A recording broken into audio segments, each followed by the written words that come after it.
Welcome back to our shooting vlog. Finally वो दिन आ ही गया जिसका हम बड़ी बेसब्री से इंतज़ार कर रहे थे, हमारे जोनल चैम्पियनशिप मैच डे का। क्या हाल है?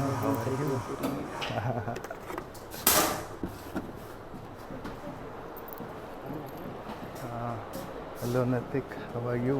हेलो भैया, कांग्रेचुलेशन भैया। अरे थैंक यू। हेलो आयुष। ना अभी नहीं, आज रात को निकलेंगे। मैच कल का है, कल शाम को। खाली बैग लेकर हम एकेडमी आ चुके हैं for one last time practice before our match. खाली बैग इसलिए लेके आए हैं क्योंकि आज हम पिस्टल बैग में लेके जाएंगे और ये बैग इतना ही बड़ा है कि इसमें सिर्फ पिस्टल बॉक्स ही आ सकता था, इसलिए आज हम पूरी तैयारी के साथ आए हैं और पिस्टल सिलेंडर्स को बिल्कुल फुल करके अब हम चलेंगे डिजिटल लाइन पे। अभी फ़िलहाल मिस्टर तन्मय यहाँ पे प्रैक्टिस कर रहे हैं, लेकिन ये हमने कुछ चेंज एकेडमी में नोटिस किया कि जो मॉनिटर था वो गुरुजी ने टेबल से हटाकर वहाँ पर बैक साइड में रख दिया है और ये बहुत ही बढ़िया लगा हमें तो, क्योंकि कई बार क्या है शूटिंग के दौरान डर लगता था कि कहीं स्क्रीन पे ना वेपन लग जाए। और हमने देखा कि सभी शूटर्स अपने अपने वेपन को मैच रेडी कर रहे थे, तो हमने भी मौका देखकर गुरुजी से कहा कि हमारी पिस्टल का फुल चेकअप कर दें। तो उन्होंने पूरी पिस्टल खोल के उसकी अच्छे से सफाई की और उसके बाद ट्रिगर सर्किट जो था उसमें पुराने सेल्स लगे हुए थे, तो उसमें बिल्कुल न्यू सेल्स डाल के और वापस से जो है पिस्टल को असेंबल किया। और ये सब कुछ करने के बाद जो लास्ट स्टेप बचता है हमारे चेकअप में वो है ट्रिगर वेट को चेक करना। तो इसके बाद हमारी पिस्टल बिल्कुल मैच रेडी हो जाएगी।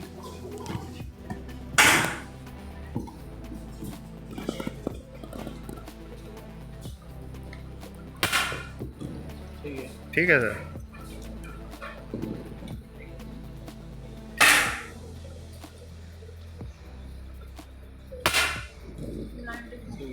लो जी, बिल्कुल ओके रिपोर्ट हो गई है और अब हम चलेंगे दोस्तों स्ट्रेचिंग करके और फिर अपना मैच स्टार्ट करेंगे डिजिटल लेन पे।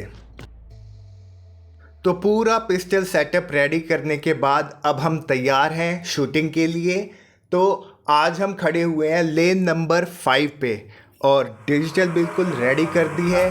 40 शॉट का मैच करेंगे क्योंकि कल जो हमारा जोनल चैम्पियनशिप में मैच होगा नॉर्थ जोन का, वो 40 शॉट का ही होगा। और इस पूरे हफ्ते हमने जितने भी मैच किए हैं वो सभी 40 शॉट्स के ही किए हैं। हालांकि जब हम मैच कर रहे थे तो एक दिन में 2-3 मैच कर रहे थे, लेकिन उसमें क्या हो रहा था दोस्तों कि आउट ऑफ लाइक 3 मैचेस में से सिर्फ 1 में ही हम MQS स्कोर को क्वालिफाई कर पा रहे थे। जो हमारा 363 का स्कोर है उसको अचीव करना बहुत ज़रूरी है हमें नेशनल में क्वालिफाई करने के लिए। और जब हम मैच कर रहे थे तो 3 मैच करते थे तो उनमें से 1 मैच में ही हम क्वालिफाई कर रहे हैं। तो अभी कुछ कह नहीं सकते कि हमारा जो जोनल चैम्पियनशिप मैच होगा वो कैसा रहेगा। हालांकि पिछले 2-3 दिन से हमने होल्डिंग भी बढ़ा दी है, काफ़ी मेहनत भी कर रहे हैं, देखते हैं क्या रहेगा कैसा रहेगा। लेकिन आज हम सिर्फ कैजुअल शॉट्स करने ही आए हैं, कुछ ऐसा स्कोर का माइंड में लेके नहीं आए हैं क्योंकि पिछले 2-3 दिन से हमने होल्डिंग की है अच्छे से। तो आज बस शॉट देखने आए हैं कि हम एम कर रहे हैं तो वो सही जगह पे लग रहे हैं या नहीं। और तभी गुरुजी ने हमें नोटिस किया और हमारे पास आए और उन्होंने कहा कि आप फॉलो थ्रू नहीं ले रहे हो, प्रोसेस जो है वो आपका थोड़ा अलग लग रहा है डेली रूटीन से। उन्होंने कहा कि चाहे पूरे दिन में 1 शॉट चलाओ, लेकिन वो 1 शॉट पूरे प्रोसेस को फॉलो करके बिल्कुल अच्छे से फोकस्ड होके चलाना चाहिए। फिर उसके बाद लॉर्ड तन्मय हमारे पास आए और उन्होंने हमें सजेस्ट किया कि पूरा मैच नहीं करना है, आप कुछ शॉट्स चलाइए अच्छे से, अगर अच्छा जा रहा है तो अच्छी बात है, लेकिन फुल मैच मत कीजिएगा, अदरवाइज़ आपके माइंड में वो स्कोर का एक बैरियर सेट हो जाएगा कि इतना स्कोर लग रहा है। और हमने भी थोड़ा कैलकुलेशन बिठाई दोस्तों कि अगर 4 सीरीज़ हमारी, अगर चारों सीरीज़ 91 की लग जाए तो भी हमारा इजीली MQS जो है वो क्वालिफाई हो जाएगा। तो बस यही कोशिश करनी है कि चारों सीरीज़ 90 से अबोव की लगे। और मिस्टर तन्मय की बात को ध्यान में रखते हुए हमने अपना मैच सिर्फ 32 शॉट्स पे ही रोक दिया। और आप देख सकते हैं कि ऑलमोस्ट जो स्टार्टिंग की 3 सीरीज़ है वो 90 अबोव की ही है, तो अच्छा है। ऐसा ही कुछ वहाँ पे भी स्कोर लग जाए तो अच्छी बात होगी। बाकी ये ग्रुपिंग है आज की, और जो स्कोर्स हमारे हैं ऑलमोस्ट मोस्टली शॉट्स जो हैं वो 9-10 पे ही हो रहे हैं, एक आधे 8 भी हैं, बट ठीक है, इट्स गुड। काफ़ी मोटिवेशनल प्रैक्टिस सेशन रहा है आज का हमारा। और अब हम पिस्टल बिल्कुल रेडी कर लेंगे। जो सिलेंडर थोड़ा बहुत एम्प्टी हुआ था उसको भी फुल करके अब पिस्टल को हम अच्छे से पैक करके और घर पे लेके चलेंगे। एक एक करके सारी ज़रूरी चीज़ें हमने क्रॉस चेक की और उसके बाद पिस्टल सीधा बैग में डाल के और हम घर को आ गए। तो ये वो बैग है जिसमें हम सारा सामान लेकर जाएंगे, क्योंकि सिर्फ पिस्टल बॉक्स लेकर नहीं जाना है वहाँ दोस्तों, कुछ और भी ज़रूरी सामान है जैसे शूज़ और ये हमारे शूटिंग इक्विपमेंट्स एंड एसेसरीज़ और कुछ कपड़े भी। तो यहाँ भी हमने सारा सामान जो है क्रॉस चेक किया, शूटर आईडी कार्ड से लेके equipment control sheet, weapon carry letter, competitor card, और ये देखो दोस्तों हमारी वाटर बोतल, इस पे हमने स्टिकर लगाया हुआ है 10.9 का, और अपनी डायरी जो बहुत ज़रूरी है वो भी रख ली है।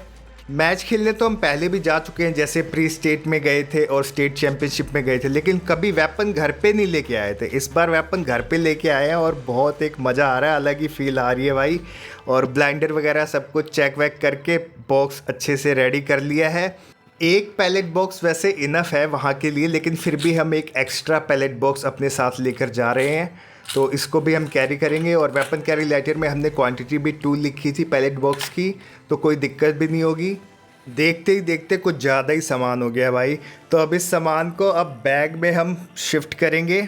सबसे पहले जो हम बैग में रखने वाले हैं वो है हमारे शूज़, और ये हमने नए शूज़ परचेज़ किए दोस्तों, क्योंकि जो हमारे अदर शूज़ थे वो बिल्कुल फ्लैट नहीं थे बॉटम से, तो ये हमने सिर्फ शूटिंग पर्पस के लिए ये नए शूज़ ख़रीदे हैं और एक हफ़्ते से इसको पहनकर प्रैक्टिस भी कर रहे हैं, तो ऐसी कोई बात नहीं है, बिल्कुल न्यू नहीं है, हैबिट थोड़ी हमें हो चुकी है। और क्योंकि बैग में हमारे अलग से शूज़ रखने की जगह है, तो भाई कोई दिक्कत नहीं है, बिल्कुल बढ़िया आराम से हमने बैग में रख लिया है शूज़। और इसके बाद कपड़े हमारे डाल के और वेपन बॉक्स को रख के सारे ज़रूरी डॉक्यूमेंट्स को रख के बैग पैक बिल्कुल रेडी कर लिया है। और ये एक छोटू सा बैग हमने साथ में और रख लिया है, ताकि कुछ ज़रूरी सामान जैसे वॉलेट, कुछ खाने पीने का, चार्जर, ये सारी चीज़ें इसमें रख लेंगे, ताकि बार बार बड़े वाला बैग ना खोलना पड़े।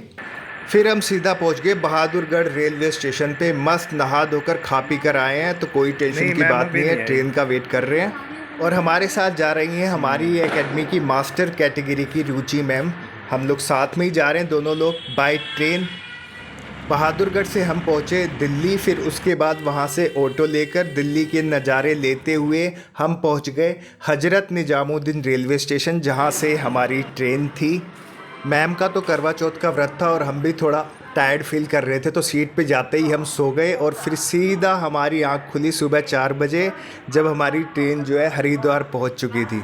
एक बार तो मन हुआ कि जाके गंगा जी में डुबकी लगा लें और उसके बाद जाएं देहरादून, लेकिन फिर हमने रिस्क नहीं लिया दोस्तों, वापस से ट्रेन में बैठ गए और पहुँच गए सीधा अपनी डेस्टिनेशन देहरादून।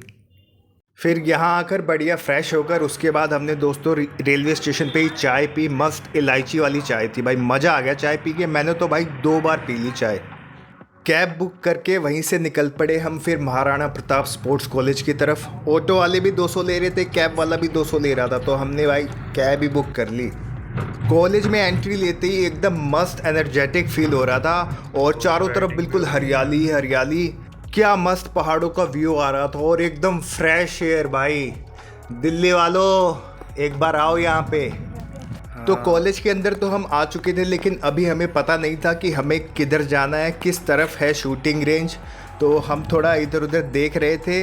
और तभी हमें एक शूटर जो है अपनी पिस्टल बॉक्स के साथ जाते हुए दिखे, तो हम भी उनके पीछे पीछे हो लिए और पीछे पीछे चलते चलते हम भी अपनी मंजिल तक पहुँच गए भाई, त्रिशूल शूटिंग रेंज। चलो मैम, चलो देखते हैं अंदर।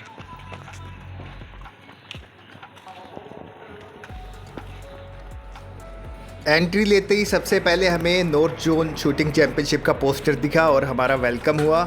और फिर उसके बाद ग्राउंड फ्लोर पे ही सबसे पहले हम जो है 50 मीटर रेंज देखने के लिए चले गए।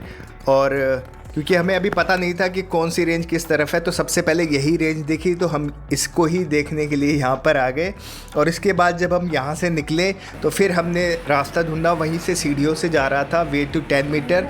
तो हम चल पड़े उस रेंज की तरफ जहाँ आज हमारा मैच होने वाला था।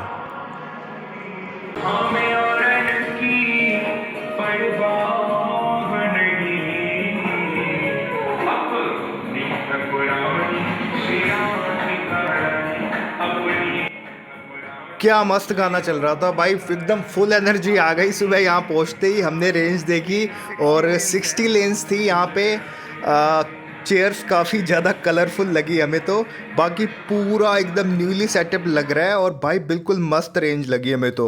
बाकी फिर हमने देखा कि जहाँ पे डिटेल्स लग रही थी, फर्स्ट डिटेल्स जिन जिन शूटर्स की थी वो अपने नेम्स जो है वो चेक कर रहे थे। उसके बाद हम निकल पड़े थोड़ा सा और एक्सप्लोर करने। फिर हम पहुँचे वहाँ पे ड्राई फायरिंग एरिया अलग से दिया हुआ था, 2 रूम्स बनाए हुए थे बड़े बड़े, जिसमें आप जाके शूटर्स जो है मैच से पहले ड्राई फायर प्रैक्टिस कर सकते हैं। फिर वहीं बाहर छत पे ही थोड़ा ओपन एरिया था तो हम थोड़ा बाहर निकले और बिल्कुल फ्रेश एयर के साथ व्यू के मज़े ले रहे थे। ऊपर जो है चंदा मामा भी चमक रहे थे। इतना क्लियर स्काई पता नहीं हमने लास्ट टाइम कब देखा था भाई, मज़ा आ गया भाई बिल्कुल। रेंज के बाहर एक इम्पोर्टेंट नोटिस लगा हुआ था अबाउट क्लोथ्स जो हम वेयर कर सकते हैं मैच के दौरान, जैसा कि मैंने आपको बताया भी था हमारे पिछले व्लॉग में। और यहाँ पर 10 मीटर FOP लिखा हुआ था दोस्तों। FOP की फुल फॉर्म आप हमें बताइए कमेंट करके, ओके। इतने में मैम बिल्कुल रेडी होकर आ गई और उन्होंने हमें बताया कि चेंजिंग रूम क्या कमाल है, क्या मस्त बनाया हुआ है। और हमने जाकर देखा भाई, हमारी तो आंखें ही खुली रह गई बिल्कुल, क्योंकि इससे पहले इतना साफ़ सुथरा चेंजिंग रूम मैंने नहीं देखा था, वो भी स्पोर्ट्स प्लेयरों के लिए। बड़ी बड़ी जिमों में जो महंगी महंगी जिम्स होती हैं वहाँ पे तो देखा जाता है कि साफ़ सफाई है। पता नहीं ये इतना नया है, नया बना है शायद इसलिए या फिर क्या, लेकिन भाई मज़ा आ गया। और भाई यहाँ पर नहाने की भी व्यवस्था थी, तो शॉवर दिखते ही हम बिल्कुल नहा धो के हो गए रेडी होकर जब वापस से रेंज पे पहुँचे तो जो फर्स्ट डिटेल का मैच था वो शुरू हो चुका था। और यहाँ पर सामने ही क्लॉक भी लगी हुई थी, साइटर टाइम चल रहा था। और जितने भी यहाँ रेंज ऑफिसर्स थे बिल्कुल प्रॉपरली ड्रेस्ड, बिल्कुल भाई बिल्कुल फीलिंग आ रही थी प्रोफेशनल मैच जैसी। और इतने में हमारे वासु भाई की एंट्री हो गई। तो हमने इनसे पूछा कि गुरुजी कहाँ हैं, और गुरुजी का नाम लेते ही भाई गुरुजी की भी एंट्री हो गई। फिर मिस्टर वासु ने हमें बताया कि उन्होंने आते ही इक्विपमेंट कंट्रोल भी करवा लिया। तो हम भी भाई गुरुजी को लेकर निकल पड़े उनके पीछे पीछे अपना इक्विपमेंट कंट्रोल करवाने के लिए। हमने सोचा कि सब कुछ करवा के बिल्कुल फ्री हो जाते हैं, उसके बाद पूरी रेंज पे और पूरे कॉलेज में घूमेंगे। तो ये अभी मैम की पिस्टल का ट्रिगर वेट चेक किया गया। और इसके बाद हमने थोड़ा बाहर का सीन देखा तो हमें क्रिकेट स्टेडियम भी दिखा वहाँ पे। और फिर हमने अपनी पिस्टल का जो है चेकअप करा के, और उसके बाद दोस्तों वहाँ पे फ्री सेफ्टी फ्लैग भी मिल रहा था। इतनी खुशी हुई ना भाई, फ्री का सेफ्टी फ्लैग मिला था। उसके बाद दोस्तों हम निकल पड़े। हमने सोचा कि थोड़ा बहुत घूमेंगे बाहर, लेकिन उससे पहले थोड़ा जो हम सोच कर आए थे कि अपना प्रैक्टिस करेंगे, होल्डिंग वगैरह जो भी हमें करनी है, क्योंकि हमारा मैच तो शाम को होना है। तो हम तब तक क्या करेंगे, एक बार प्रैक्टिस करके फ्री हो जाते हैं। तो मैम के साथ ही हमने 15-20 मिनट तक ड्राई फायर प्रैक्टिस की। और क्योंकि मैम का मैच हमारे जस्ट पहले होगा, शाम को एक बार फिर हम प्रैक्टिस कर सकते हैं, हमारे पास इतना टाइम और मौका पड़ा हुआ है। उसके बाद वेपन और बैग को सेफली मैम की निगरानी में रखकर हम निकल पड़े पूरे कॉलेज में घूमने के लिए। और फिर उसके बाद हम गए दोस्तों, सबसे पहले हमने 25 मीटर की जो रेंज थी वो देखी। फिर हमें लगा कि सुबह से कुछ खाया पिया नहीं है, तो थोड़ा कैफ़ेटेरिया की तरफ चलते हैं और देखते हैं कि वहाँ क्या क्या अवेलेबल है। तो वहाँ जब हम पहुँचे दोस्तों, सिर्फ फास्ट फूड मिल रहा था भाई, कुछ भी हेल्दी नहीं मिल रहा था। और सुबह सुबह ये सब खाना, लेकिन क्या करें भाई, मजबूरी में खाना पड़ा। जो भी हमें समझ में आया थोड़ा वो हमने खाया, थोड़ा पेट पूजा की। उसके बाद हम निकल गए और घूमने के लिए। फिर हम पहुँचे जो वहाँ पे क्रिकेट स्टेडियम था, वहाँ पे पहली बार आए हम तो भाई क्रिकेट स्टेडियम में। और भाई साहब मज़ा आ रहा है यहाँ पे बहुत। सबसे ऊपर वाली सीट पे जाके बैठ जाएंगे, फिर देखेंगे वहाँ से कैसा व्यू आता है भाई। क्या कहना आपका? मौज लो। सिक्योरिटी गार्ड ने हमें गलत एंट्री पॉइंट बता दिया भाई जब हम पहुँचे ग्राउंड में। इधर से आ जाओ, और इधर से तो भाई बस यहीं पे बैठा जाएगा, ये देखो, पर हमें बैठना था भाई वहाँ, वो देख रहे हो भाई, ऊपर वाली सीट। हमने सोचा था ऊपर बैठेंगे, क्या मस्त व्यू आएगा, लेकिन खैर कोई बात नहीं, अब जो सीट मिली है उसी पे बैठ गए। मैच चल रहा भाई, बढ़िया भाई, स्टेडियम तो एक नंबर है यहाँ पर। मुझे लग रहा भाई यहाँ पर एक आईपीएल मैच तो हो ही सकता है, इतना बड़ा तो है हुआ ही तो है। था, कौन सा हुआ था? Uttarakhand premium league. अच्छा, लो भाई, वासु भाई बता रहे हैं यहाँ पे उत्तराखंड प्रीमियर लीग हुई थी, और मुझे उस टाइम पता नहीं था, मैं शूटिंग में बिजी था, वरना यहाँ पे छक्के चौके उड़ाता मैं भी। इसके बाद हम वापस से रेंज पर आ गए। और दोस्तों, जैसा मैंने आपको पिछले व्लॉग में बताया था कि आपका जो शूटिंग हैंड है उसमें कोई भी बैंड या धागा नहीं होना चाहिए, वो आप रिमूव करके मैच खेलने जाएं। तो हमने वहाँ पर देखा, वहाँ हमें देखने को भी मिला कि ये देखो कैसे सीजर से जो है उनका जो भी बैंड या धागा उन्होंने बांधा था वो रिमूव किया गया। इससे हालांकि कुछ होता नहीं है, उसके बाद आपको मैच खेलने दिया जाएगा, बट ये थोड़ा सा मैच के स्टार्टिंग में ही हल्का फुल्का नेगेटिव इम्पैक्ट आपके माइंड पे डालता है। यही सब चल रहा था, इतने में एंट्री होती है हमारे एकेडमी शूटर्स की, और फिर हम निकल चुके भाई गड्डी लेके थोड़ा कुछ हेल्दी खाने पीने, ताकि थोड़ी एनर्जी बनी रहे मैच से पहले।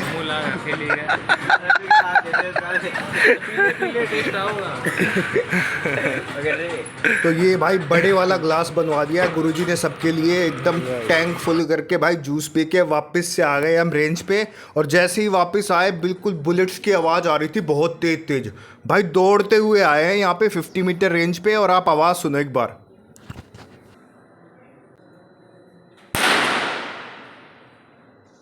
काफ़ी देर तक यहाँ बैठे रहे हम और 50 मीटर शूटिंग सुनते रहे। जी हाँ, सुनते रहे भाई, क्योंकि हम यहाँ बैठे ही थे, जो बुलेट की साउंड आ रही थी वो सुनने के लिए मज़ा आ रहा था। तभी हमारी नज़र इस पोस्टर पे पड़ी जिस पे लिखा हुआ था कि इसी शूटिंग रेंज पे किसी 10 मीटर एयर राइफल इवेंट में शूटर ने 636.7 का रिकॉर्ड स्कोर बनाया है, और एक सीरीज़ तो 108 की लगाई है भाई। तो अब सबके मैच शुरू होने वाले थे, तो हम भी चेंजिंग रूम में जाकर अपना जो है जिस ड्रेस में हमें मैच करना था वो पहन कर आ गए। और वहाँ देखा तो कुछ एथलीट्स बिल्कुल आराम से रेस्ट कर रहे थे भाई, और शायद हमें भी कर लेना चाहिए था, सुबह से जो हम घूम रहे थे इतना, तो रेस्ट कर लेते, कुछ फ़ायदा हो जाता। बाकी यहाँ की जो स्यूज़ मशीन थी वो थोड़ी सी अलग थी दोस्तों, ये हमारी एकेडमी की तरह थी, फ्रंट में ओपन हो रही थी। हालांकि करणी सिंह पे हमने देखा था तो वो ऐसे लेफ़्ट साइड में ओपन होती थी, बट यहाँ वाली फ्रंट में ओपन हो रही है। और यहाँ का कुछ सिस्टम थोड़ा अलग है, बट बिल्कुल लेटेस्ट और अपडेटेड सिस्टम है सारा। बाकी अभी हमारे मिस्टर अंश शेखावत तैयार हो चुके हैं अपने मैच के लिए, तो इनका मैच है, और इसी डिटेल में हमारे मिस्टर वासु का भी मैच है, तो इनको हमने ऑल द बेस्ट किया। और अब साइटर टाइम से पहले ही चेकिंग शुरू हो गई, और कुछ जो शूटर्स थे उनके हैंड से वो धागा जो है वो रिमूव किया गया। और कुछ शूटर्स तो आए हुए थे जिनका ना तो सिलेंडर फिल था और ना ही वो अडेप्टर लेकर आए हुए थे, तो इधर उधर वो मांग रहे थे। तो ऐसी ये सब लापरवाही से हमें बचना चाहिए। एज अ प्रोफेशनल स्पोर्ट्समैन होने के नाते हमें अपनी चीज़ें और अपनी ज़रूरतों का ख्याल खुद रखना चाहिए।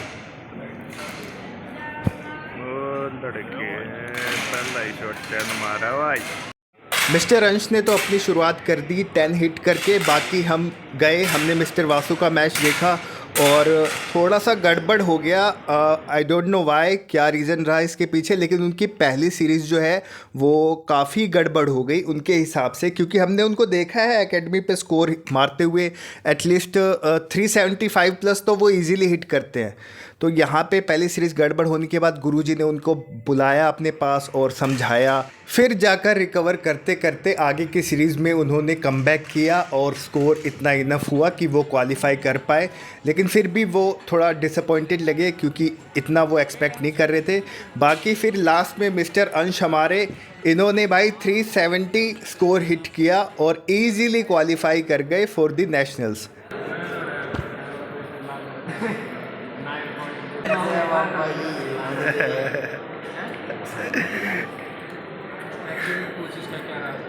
कैसा एक्सपीरियंस रहा भाई? पता ना कैसे नहीं, फर्स्ट सीरीज थोड़ी गड़बड़ होगी, उसके बाद अच्छा कमबैक किया। संभाला इसको कि तू अपने आप को न्यूट्रल कर दे, शॉट अच्छे आएंगे, पर भी तू उठाया तो इसने हाँ ये नहीं कि गिराया नहीं, ये भाई मिस्टर अंश 370। पे जाता जाता कहाँ तक होल्ड में लेके जाएगा। कितना जैसे जैसे टाइम बीतता जा रहा था उसके साथ ही हमारे मैच का टाइम और करीब आता जा रहा था। तो फिर हमने एक बार और जो है ड्राई फायर प्रैक्टिस की मैम के साथ, और अब इसके जस्ट बाद मैम का मैच शुरू होने वाला था। और हम जहाँ पे ड्राई फायर प्रैक्टिस कर रहे थे वहीं पे ये एक शूटर थे दिल्ली से आए हुए मिस्टर गुनवीर। इन्होंने भाई हमें पहचान लिया। इन्होंने हमसे पूछा about our channel hitman from India, और फिर हमने इनसे बात की और फिर इनको मैच के लिए ऑल द बेस्ट कह के हम भी रेंज पे पहुंच गए। तो इस डिटेल में इनका भी मैच है, और इसी डिटेल में हमारी मास्टर्स कैटेगरी में हमारी एकेडमी की शूटर रुचि मैम, उनका भी मैच है सेम डिटेल में। तो उनको भी हमने ऑल द बेस्ट कह के जो है मैच के लिए मोटिवेट किया। और फिर गुरुजी ने हमें मिलाया एक शूटर से। ये मिस्टर सागर हैं, ये एनआर कैटेगरी में खेलते हैं भाई, और 3-4 साल से ही एनआर कैटेगरी में खेल रहे हैं और बहुत ही अच्छा खेलते हैं ये। लेकिन ये नेशनल नहीं खेलते हैं, अदरवाइज़ ये आईएसएसएफ कैटेगरी में आ जाएंगे। तो भाई एनआर कैटेगरी में रह के ही बहुत सारी सीओसी जीतते हैं, कैश प्राइजेज एंड ऑल। बाकी हमारे मिस्टर गुनवीर ठीक हमारे सामने बैठे हैं, और जस्ट उनके थोड़ी सी दूर पे रुचि मैम भी बैठी है। तो तीनों लोगों का मैच हम यहाँ से देखेंगे भाई, मिस्टर सागर का और हमारे जो मिस्टर गुनवीर जो हमें मिले दिल्ली से, हमारे फ्रेंड, और रुचि मैम। ये जो हमें मिस्टर गुनवीर मिले थे, इनके साथ ही शायद इनके फ्रेंड या कज़न है वो भी आए हुए हैं। और इनका नाम देखो भाई, इनका नाम है हुनरबीर। दोनों लोग का नाम कितना प्यारा है भाई, हुनरबीर सिंह एंड गुनवीर सिंह। इनके तो नाम में ही गन है भाई। तो फाइनली इन लोग का मैच भी शुरू हो गया, और दोस्तों जस्ट इसके बाद ही हमारा मैच है। मतलब बिल्कुल भी टाइम नहीं मिलेगा हमें इस मैच के बाद। बाकी हम रुचि मैम का जो मैच था वो बैठ के देख रहे थे। काफ़ी अच्छा जा रहा था उनका मैच, लेकिन लास्ट सीरीज़ में आई डोंट नो हाउ दो जो शॉट थे वो 0 शो कर रहे थे। तो हमारे गुरुजी ने ऑब्जेक्शन भी उठाया और रेंज ऑफिसर से बात भी की, लेकिन क्या कुछ रीज़न रहा पता नहीं, जिस वजह से मैम की पूरी सीरीज़ ही ख़राब हो गई, जिसकी वजह से उनका नेशनल के लिए क्वालिफाई नहीं हो पाया। तो अब उनको जीवी मावलंकर चैम्पियनशिप खेलनी पड़ेगी और वहाँ क्वालिफाई करना पड़ेगा नेशनल के लिए। ये सब देख के भाई हमारी भी हालत थोड़ी सी ख़राब हो गई, और अब हमारी बारी थी। यहाँ लेन नंबर 11 हमें अलॉट हुई थी, और जैसे ही साइटर शुरू हुआ हमारे पहले 2 शॉट 7 पे लगे। फिर पीछे गुरुजी बैठे थे भाई, बहुत अच्छी किस्मत थी, पीछे गुरुजी बैठे हुए थे। तो हमने उनकी तरफ देखा, उन्होंने हमें इशारा किया थोड़ा सा फॉरवर्ड मूव करने का, और फिर हम उसके बाद हल्का सा फॉरवर्ड मूव हुए, और उसके बाद हमारे शॉट 9-10 आने लगे। इसके बाद शॉट जो है प्रॉपर आने लगे। वी आर सेटिस्फाइड कि हाँ अब साइड जो है वो प्रॉपरली मैच हो गई है। पहले मैं सोचता था दोस्तों कि जैसे कोई भी स्पोर्ट होता है तो वो तो प्लेयर खेलता है, तो वहाँ पे जो उनके कोचेज़ होते हैं वो ऐसा क्या बता देते हैं उनको मैच के दौरान। ये हमें तभी पता चला जब हमने खुद इसको एक्सपीरियंस किया, क्योंकि कई बार क्या होता है कि आप खुद पे ही डाउट करने लग जाते हो। तो उस टाइम पे जो कोच होते हैं जिन्होंने आपकी पूरी जर्नी देखी है, तो वो आपको रिमाइंड कराते हैं कि भाई आपने ये पहले भी किया हुआ है और ये कोई बड़ी बात नहीं है, आप यहाँ भी कर सकते हो। तो बस यही था। और पहली सीरीज़ हमारी दोस्तों I don't know why side पे बहुत अच्छा जा रहा था, बट उसके बावजूद भी पहली सीरीज़ हमारी थोड़ी ख़राब हो गई। 88 की पहली सीरीज़ लगी, और उसके बाद गुरुजी से हमने बात किया ब्रेक लेके, और उन्होंने कहा कि कोई स्कोर का माइंड में लाने की ज़रूरत नहीं है, बिल्कुल भी प्रेशराइज मत हो, आराम से शॉट चलाओ आप, single shot at A time. उसके बाद हमने खुद को भी रिमाइंड कराया कि भाई स्कोर तो जो है वो हमारे शॉट्स का आउटकम है, हमारे प्रोसेस का आउटकम है। तो अभी फ़िलहाल प्रोसेस पे, अपने शॉट्स पे फोकस करते हैं, अपने आप क्वालिफाई हो जाएंगे। उसके बाद हमने पहली सीरीज़ के बाद एक बार भी दोस्तों स्कोर की तरफ नज़र घुमाई ही नहीं। फुल्ली एसी था वहाँ पे, मतलब बिल्कुल चिल था, बट फिर भी हमें इतनी गर्मी लग रही थी वहाँ, और म्यूज़िक इतना लाउड था फिर भी कुछ सुनाई ही नहीं दे रहा था। मतलब भाई क्या एक्सपीरियंस था कि ऐसा पहले कभी नहीं हुआ हमारे साथ। और शॉट उसके बाद बस चलाए जा रहे थे। और इसी बीच देखो दोस्तों, ये एक शूटर थी हमारे आगे खड़ी हुई, तो ये स्क्रू ड्राइवर नहीं लेके आई थी अपने साथ, तो हमने इनकी थोड़ी मदद कर दी, क्योंकि हम तो सारा सामान लेके गए हुए थे। और आप भी अगर देख रहे हो तो भाई अपना सारा सामान लेके जाओ, ज़रूरी नहीं है कि आपके पास नहीं है तो दूसरे के पास भी होगा ही होगा। दूसरे के भरोसे मत जाओ, खुद के भरोसे जाओ। 40 शॉट के मैच में हमने भाई कम से कम भी 20 बार शॉट कैंसिल किए होंगे। और जब लास्ट शॉट चलाया और उसके बाद जब हमने स्कोर देखा 366, तो बस यही आया मन में ख्याल कि बच गए। लेकिन जब स्क्रीन पे नेम और स्कोर के आगे क्यों लिखा देखा क्वालिफाइड, मतलब तब जाके भाई थोड़ी खुशी हुई और सांस में सांस आई। मतलब भाई क्या था ये, मतलब ऐसा एक्सपीरियंस मैंने पहले कभी नहीं किया। स्टेट में भी गया था तब भी मुझे ऐसा कुछ फील ही नहीं हुआ था। बाकी दोस्तों मैच ख़त्म करके और फिर उसके बाद हम मस्त आलू परांठे खा के स्टेशन की तरफ निकल गए। कुछ चीज़ें जो हमें इस ट्रिप से सीखने को मिली दोस्तों, वो ये कि अगर कभी भी आपका कहीं दूर किसी वेन्यू पे मैच है तो हमेशा एक दिन पहले जाओ यार। मैं तो सजेस्ट करूँगा एक दिन पहले जाओ, सेम डे मैच मत करो, क्योंकि मुझे खुद भी काफ़ी टायर्ड फील हो रहा था उस दौरान। बस वो तो भगवान का शुक्र है कि बस क्वालिफाई हो गए, और ज़्यादा खुशी होती अगर मैम का भी क्वालिफाई हो गया होता। कुछ ऐसा रहा हमारा मैच एक्सपीरियंस। अब आपसे मिलेंगे नेक्स्ट व्लॉग में। Till then bye bye.